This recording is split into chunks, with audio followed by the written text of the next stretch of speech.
Hello मेरे छात्र छात्राओं, कैसे हो तुम सब। आशा करती हूँ कि बहुत अच्छे होगे और मन से पढ़ाई भी कर रहे होगे, है ना। तो आज की कक्षा में हम फिर से एक नया अध्याय शुरू करेंगे जिसका नाम है वचन। पहले हम जानेंगे कि वचन कहते किसे हैं।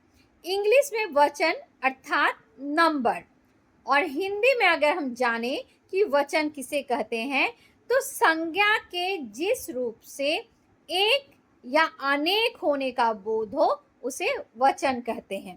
तो वचन के दो भेद होते हैं, एक वचन और बहुवचन। एक वचन संज्ञा के जिस रूप से एक होने का बोध हो उसे एक वचन कहते हैं, जैसे वस्तु, मछली, नदी, कुत्ता, माला, दवाई, पत्ता इत्यादि। और बहुवचन संज्ञा के जिस रूप से एक से अनेक होने का बोध हो, एक से ज्यादा होने का बोध हो उसे बहुवचन कहते हैं, जैसे नदियाँ, मालाएं, पत्ते, कुत्ते, वस्तुएं, चीजें इत्यादि।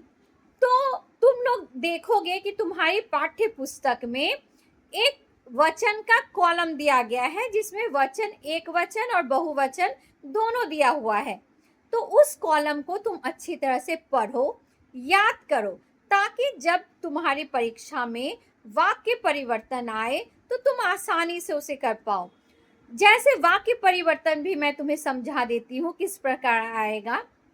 तो जैसे मेरे घर में एक मछली है, तो इसका हो जाएगा मेरे घर में मछलियां हैं। ठीक है। फिर नदी बह रही है, तो नदियां बह रही हैं में बिंदी हो जाएगा। फिर मुझे केला पसंद है, मुझे केले पसंद है।